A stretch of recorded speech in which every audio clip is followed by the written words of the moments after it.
Can the UN continue to exist without U.S. financial support? Well, first of all, it's important to say that the U.S. was essential in the founding of the UN, and it was the most important partner of the UN for most of our life. And it's still an extremely important partner. And I'm very grateful for all the UN has done to the US. At the present moment, as you said, we are having some massive cuts. The agencies have responded in humanitarian aid and development cooperation, which means that they reduced staff, they shrunk their operations. So the UN moves on, but of course the people impacted by the cuts suffer, which means less food distributed, less vaccines distributed, less HIV/AIDS treatment distributed. So obviously the impact is not in the UN, the impact is in those that benefit from the action of our humanitarian and development agencies. On the other hand, we have the assessed contributions, which means the mandatory contributions that were agreed by member states for the Secretariat and for the peacekeeping operations. And there are cuts announced and cuts that probably will take place in the future.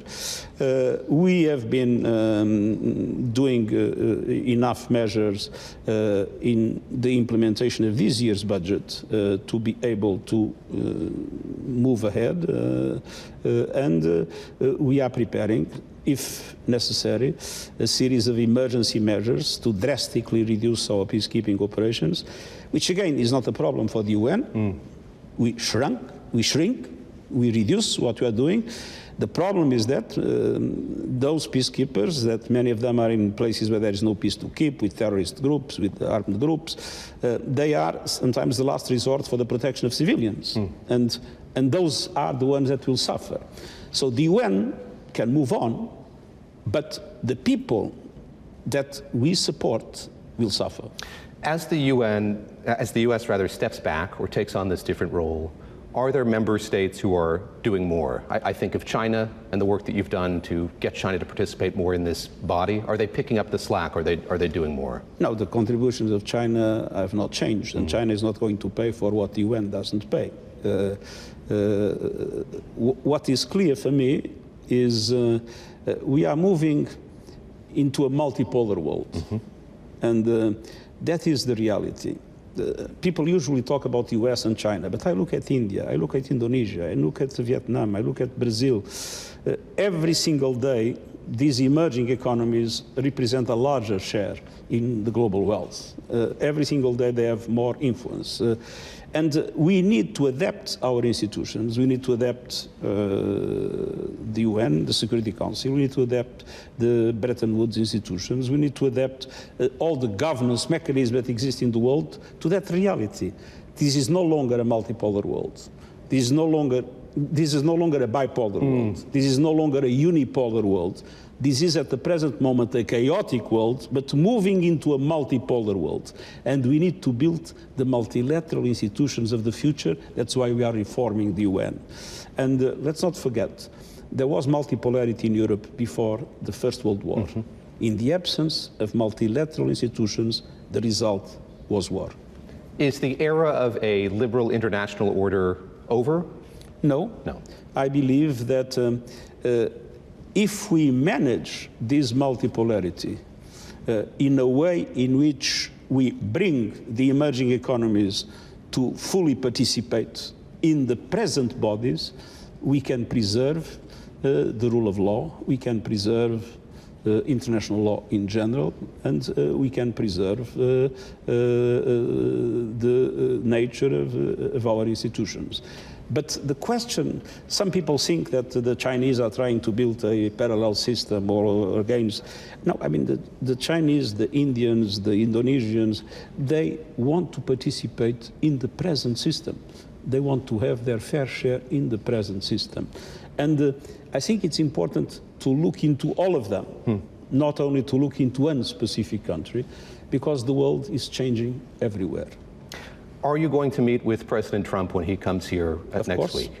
And what do you expect that meeting to be like? He has had plenty of criticisms about this institution and the way it operates. Well, I hope that this will be a good opportunity to strengthen the cooperation between the US and the UN.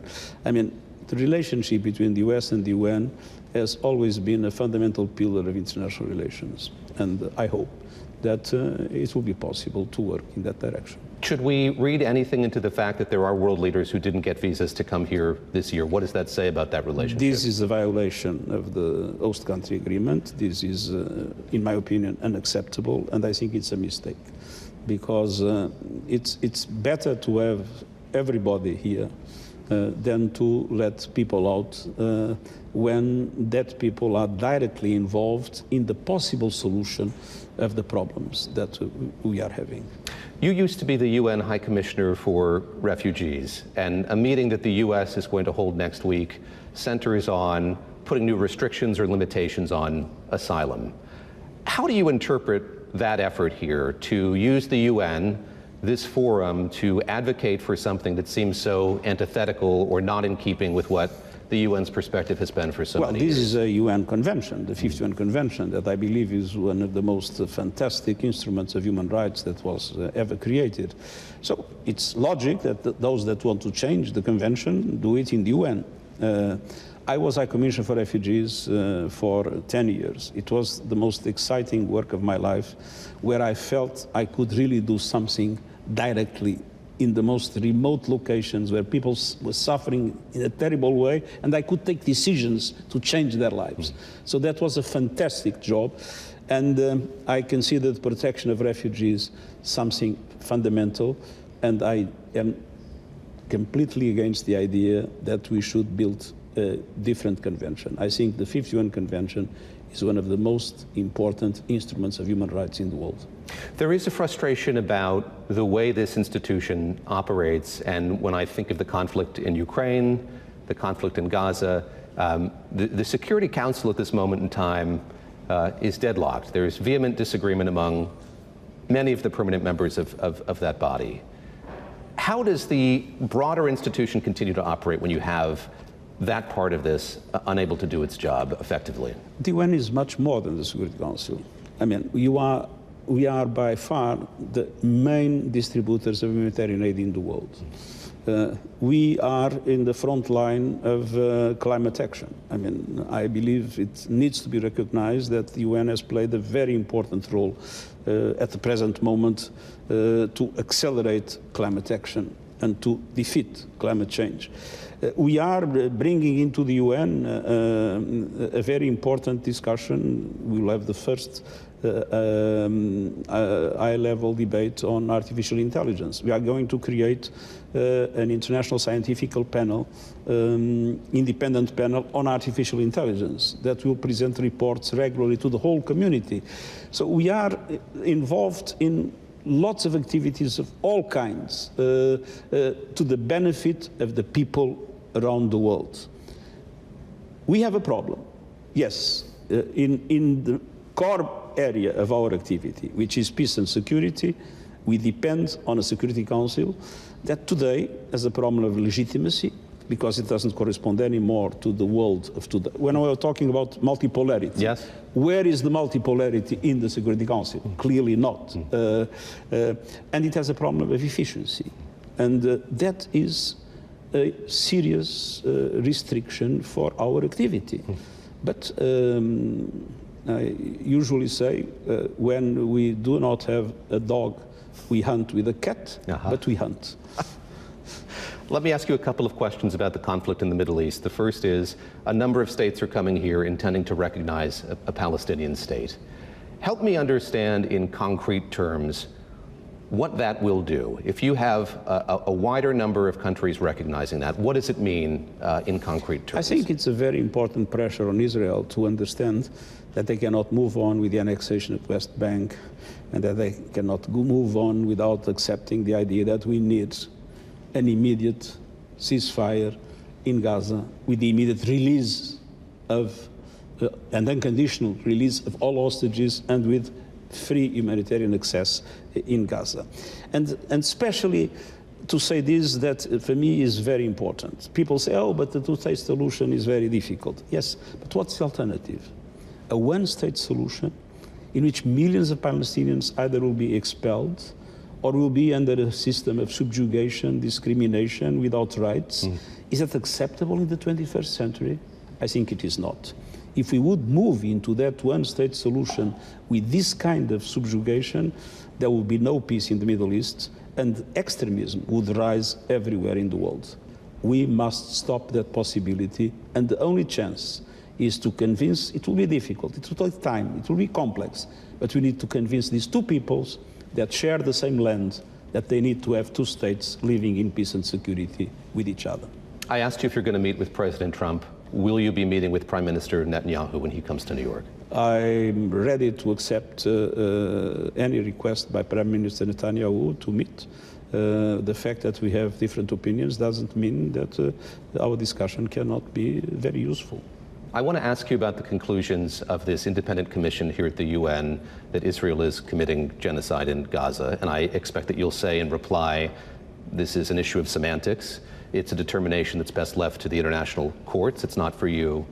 But I assume you've looked at that 72-page report in which those findings are laid out and that assessment is made. How does it shape your understanding or the way that you look at this conflict that's still unfolding? Well, I mean, first of all, we all condemned clearly and in a very strong way. But you will not call it genocide. The horrific attacks by Hamas. Let's not forget that that happened. But we also consider that it is totally illegitimate, a collective punishment of the Palestinian people. And indeed, the situation in Gaza is horrendous. We have the highest level of death and destruction that I've witnessed in my time as Secretary General. And we are seeing now in Gaza City the total destruction of a city with people having to move in the most desperate circumstances. We have famine. I mean, it couldn't be worse. The legal attribution of genocide, I have not the power to do so. It's for the courts, and in the United Nations, it's the bodies of the United Nations that can decide that, the Security Council or the General Assembly.